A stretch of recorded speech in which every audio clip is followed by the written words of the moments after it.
Hey guys, and welcome back to another video. So I know today is Friday and technically I should have a book review up today. However, I am still taking a little small break just because Bookaween was very long. I had a lot of back-to-back book reviews. So next Friday will be back to regular schedule and I will have a book review up every Friday, hopefully, after that. But I thought today would be really fun to go on No Sleep again. I have a video, I did it a while ago, where I went on No Sleep. I read some stories with you guys, and then I just kind of like reacted to them, and it seemed like you guys really liked that, so I decided to do a part 2 today, and I thought that would be kind of fun. So we're gonna go on No Sleep, we're gonna browse some stories, hopefully read some really creepy good ones, and then just see how it goes. Okay, so I'm gonna go on the hot tab because that's usually like the really like good stories. So let's see. I don't know. Okay. I don't want to read a series because, you know, that it'll be multiple parts and I don't want to leave you guys hanging unless you guys want that. Let's read this one. It's called My Girlfriend Starred in a Movie That Doesn't Exist. Okay. You're such a fool, Jason. Grow up. Pulling her hair into a tight bun, my girlfriend pushed my hands away from her breasts. Oh, interesting. Her tone was dry as usual. It was why I loved her.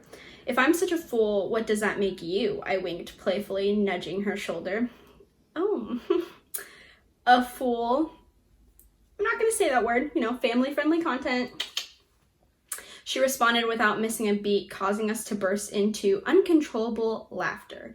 Jumping from the bed, I walked towards our living room, scratching myself. Grabbing for the remote, I turned on the television, flipping to the local news. Local actress Mariah Sanders has snagged the role of a lifetime, having been cast as the leading lady in Martin Scorsese's, oh my god, I said his name weird. Martin Scorsese's, right? That's how you say it, right? Okay. Newly announced film. A grinning headshot of my girlfriend peered at me from the TV. I stood there speechless, wondering what the hell was going on. My girlfriend was many things, but an actress was not one of them. We'd been dating on and off for almost 4 years, and I knew her anxiety would never allow her to perform in front of the camera. She was a delicate flower, and I did my best to protect her. Mariah, I need you to come here for a second. We stood together in the living room, rewinding the news story over and over again. A quick Google search confirmed it wasn't an isolated thing. It was everywhere. Her face was plastered on TMZ, People, and every other gossip rag you can imagine. This has to be a mistake. I don't know how, but this has to be a mistake. Mariah was trembling, clearly overwhelmed with the moment. Her phone had been ringing off the hook, but she hadn't even glanced at it. This is so weird. I don't understand what's happening. Soon everyone is going to find out I'm a fraud. Oh God. Chugging back tears, she ran into the bedroom and shut the door behind her. I stood there scrolling through endless articles and mentions on social media. As the day wore on, things got even stranger. A Wikipedia page appeared and soon it was filled with dozens of previous TV and movie appearances. Hundreds of photos from commercials, adverts, and photo shoots began to pop up not soon after. It happened at a dizzying pace, her catalog growing with every minute that passed. I could hear Mariah's sobs from the bedroom. I could only imagine what she was going through. It was like her life was getting rewritten by an unseen author, I don't know how to say that word, and she was powerless to stop it. Her history was being stripped of her, and we had no way of explaining it. Jason, you need to see this, her voice quivered, barely loud enough for me to hear. Huddling around her phone screen, I watched as the news ticker flashed with a breaking headline. Deranged Chicago man kidnaps actress Mariah Sanders. Now there were 2 famous people in our household. Reading through a CNN article, I discovered that I was being accused of kidnapping my own girlfriend from her non-existent downtown apartment. A neighbor that was interviewed described a brazen and violent daylight kidnapping and ended by saying Mariah was the sweetest person she knew. It was terrifying. Please tell me this is the world's most elaborate prank so I can hate you for a week, then get over it. Eyes filled with fear, Mariah looked at me with her beautiful pouty lips. I wanted nothing more than to lie to her, to tell her everything was going to be okay, but all I managed to do was give a sullen shake of my head. So this is all real. Before I could respond, the door flew from its hinges, wood splintering everywhere. A team of SWAT officers poured in, covered in Kevlar. Grabbing Mariah by the shoulder, I pulled her into the bedroom and shut the door behind us. Somberly, I looked squarely at my love and said, "You need to yell that I have a gun and I'm going to shoot you if they come in here." What? Why would you do that? Until we can figure out what's happening. I need to escape, and to do that, I need time. Wait, huh? Begrudgingly, Mariah told the police what I asked her. As I expected, they couldn't risk storming the room, so they'd stall until a negotiator arrived. "Babe, this is all so confusing, but hey, you're famous now, so that's something." We both chuckled in between cries. "I will find you and we will figure this out, I promise. Love you forever and always." With that, I slipped through the window and disappeared into the night. Starting over was the hardest thing I ever had to do, but 5 years later, I managed to eke out an existence. I'm really confused right now. During that time, the only thing that kept me going was Mariah. I watched her career explode from afar. She became a bigger and bigger starlet, climbing to the highest echelons of Hollywood. It was painful, but I was so proud of her accomplishments despite everything that had transpired. That was until an interview she gave 3 days ago. Dressed in a graceful white dress, she sat on a couch and spewed lies to a late-night host. "Your bravery and quick thinking in the face of such danger is truly incredible. You're amazing, Mariah, simply amazing. America wants to know, how did you do it?" "Well, Jimmy, I simply fed into his delusions. I did what I know best. I acted. He believed I was his girlfriend, and I knew if I played the part well enough, I could eventually help direct his actions. When he jumped out of that window, I broke down. I couldn't believe it was finally over." Wait. The words grated against my heart, leaving a permanent scar. Deep sadness was replaced by an immense rage. She had never spoken about that night before, and I believed that was to protect me, but she was so clearly deluded by her newfound fame, she'd do anything to curry favor with the masses. As I sit here in a barely running 94 Chevy, I watch her living her new life. New man, new dog, new house. Well, history has a habit of repeating itself, no matter how hard you try and erase it.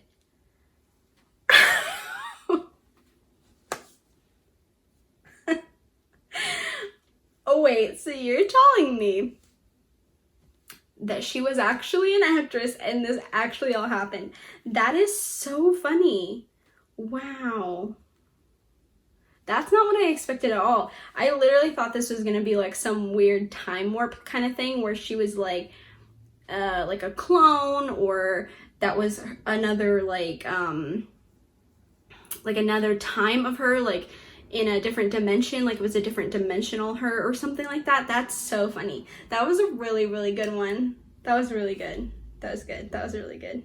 I like that one. Okay, let's try this one. There are strangers in my house pretending to be my parents. Last night, my parents came into my room and I didn't recognize them. They kept coming in, each time desperation more and more evident on their face, like they wanted very badly for me to accept them as my parents. They looked just like my parents. All features were identical, but as a whole, it was off. I'll get more into how later. They kept coming in about every hour or so, and each time it seemed to progress into something worse than the time before. The first time they checked in on me, I didn't notice anything was awry because they didn't open the door. They said, "Good night, honey, we love you," in unison outside of my door. Strange, yes. Unusual, yes, but nothing to get freaked out about, so I didn't think much of it. The next time, about an hour later, they opened the door, peeked their heads into the open door without actually stepping inside, and said in unison again, "Good night, honey, we love you." Okay, okay. Wait, okay. I was uncomfortable, but again, still nothing to get freaked out about. They were just maybe extra adamant about saying goodnight to me.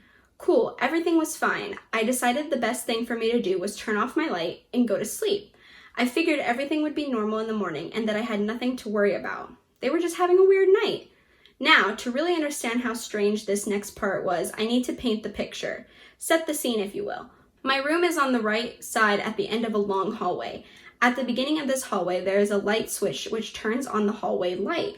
So normally I can tell someone is coming to my room because the light comes on and I can pretty much guess that they'll make it to my door in a matter of seconds.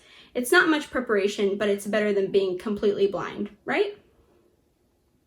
Now, the way my room is set up is also important. So like I said before, if you walk down to the end of the hallway and turn right, you'll be facing my door.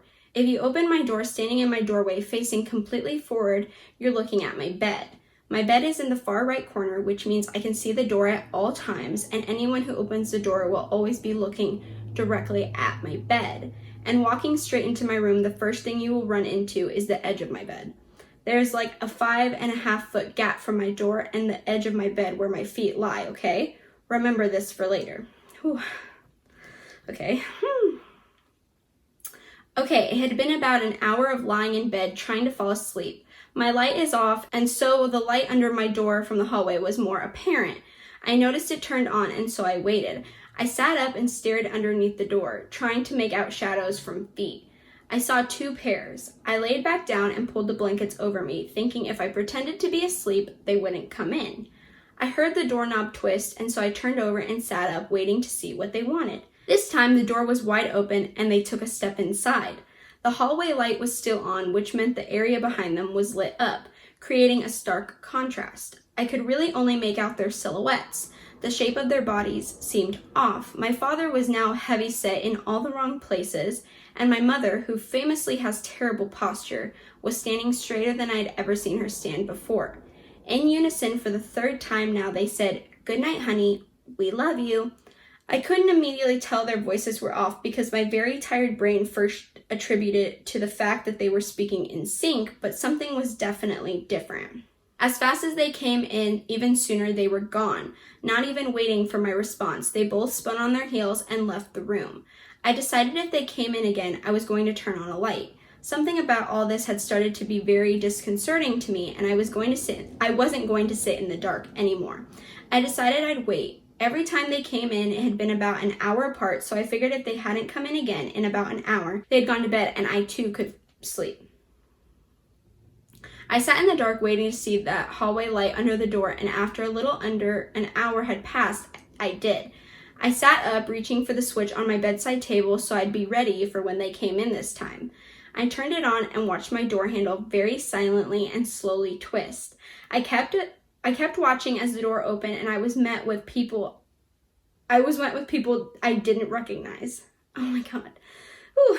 These people were not my parents. They looked like them, but they were definitely not them. Small things were off. Things maybe someone who hadn't seen them every single day like I had might not notice. Their bodies were misshapen, small contortions that I found incredibly off-putting.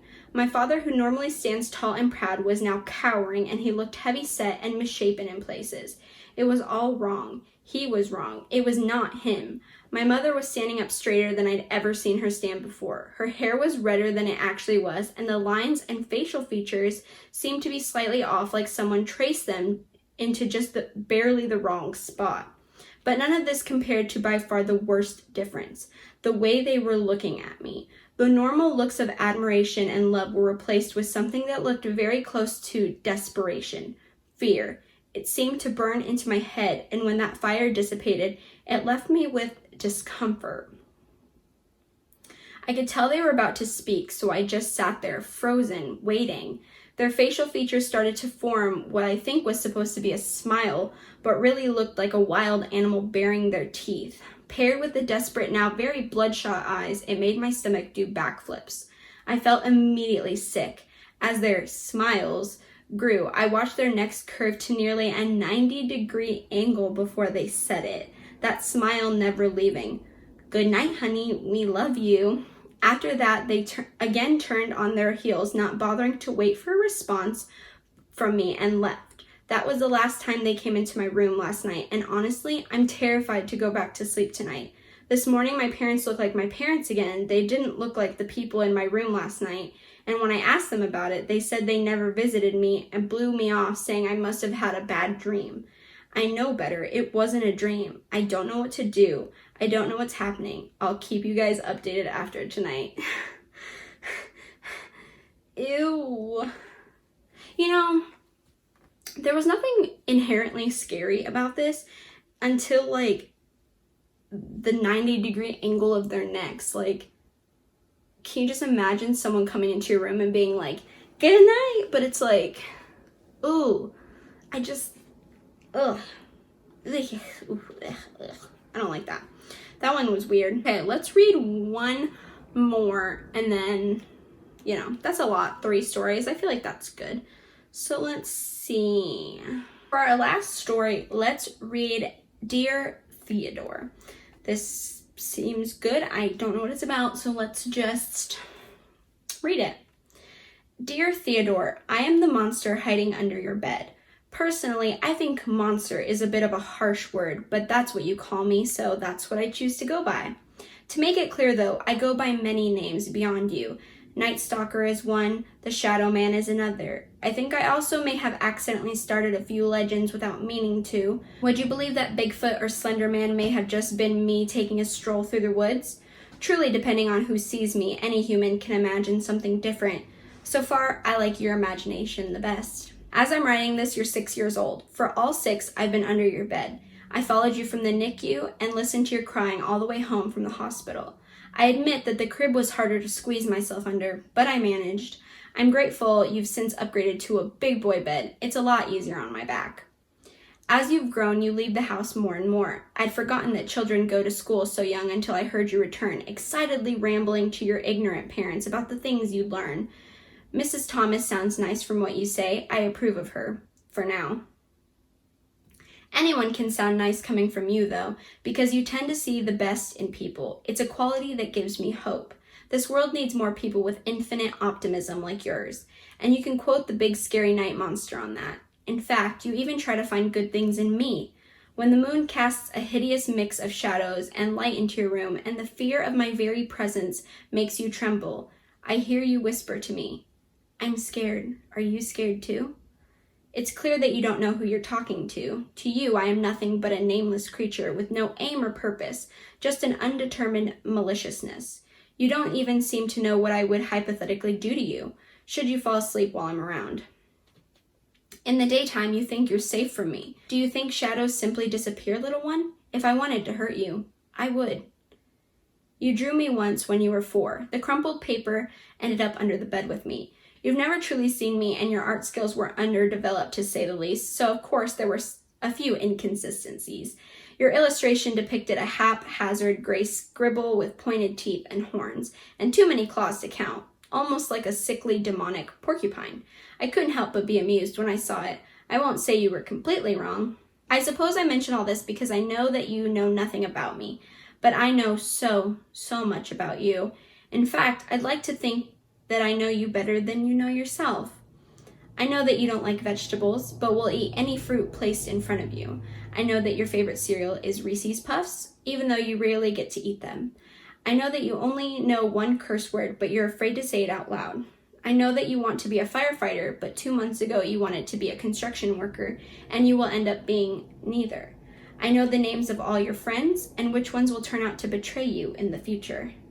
I know the names of your first and second girlfriends and your first and only boyfriend. I know you love your parents even though they hurt you. I know the age at which you'll die. Okay. I also know how to stop it. Though I do know a lot of things, I'm not sure this letter will reach you. In fact, I'm not sure you will ever read it. I wish I could say that I was positive you'd understand why I'm about to do what I plan to, and you'd support my decision when you grow older. But the truth is, I don't know if you ever will. The only thing I'm 100% clear on is that I won't regret doing what I'll do to them. They deserve the punishment they'll receive, because at night, when the tree branches look like giant claws at your window, and the darkness seems to be moving in closer, I know it's not me you're truly afraid of. Deep inside, in a place your mind cannot yet access, you're afraid of your parents. I'm scared. Are you scared too? You ask the question not over the sounds of me, but over them. They fight and spat like wild animals, a never-ending cyclone of neglect and anger. You have no idea how they act when you're gone, flourishing in the temporary safety that a classroom brings you. You cannot yet fathom the amount of pain they will bring you when they realize you've become too old to coddle and just old enough to treat you like they treat each other. You would be so good without them, Theodore. Much better off, I assure you. It'll hurt for a while, but you're still so young. The pain will fade and then you'll be free. Free from their chaos and self-destruction and abuse. You'll be able to live the life you want with no one to hold you back. One day, if you read this, you'll understand why I took them away from you, and I hope that you'll thank me. I hope the nightmares of your parents' blood will slowly fade into a background hum, replaced by the endless optimism I know you hold so close. And when that day comes, I hope you realize that I care for you more than they ever did. Eternally yours, the monster still under your bed. Oh, that was kind of cute. I mean, as cute as abuse and sadness goes, but that was cute. That was a good one. That was a good one to end on. So there you have it. I read and reacted to 3 no sleep stories. I still think the first one was my favorite. That one really got me. I didn't expect it. This last one I kind of saw coming. I figured he was going to be a good monster, because sometimes people on Reddit usually do that, make them like nice and not like bad, and the monster is actually like good and the people in real life are bad. So I was kind of expecting that, but the first one really surprised me. Did not expect that at all. Wow, my mouth is dry. I don't think I can talk anymore. That was a lot. So I hope you guys enjoyed these 3 Reddit no sleep stories and enjoyed me reacting to them and, you know, whatnot. If you guys do enjoy these kinds of videos and you want to see more, please give this video a thumbs up so I know that you are enjoying these kinds of things. Maybe think about subscribing to my channel, and I hope I see you guys in my next video. Bye!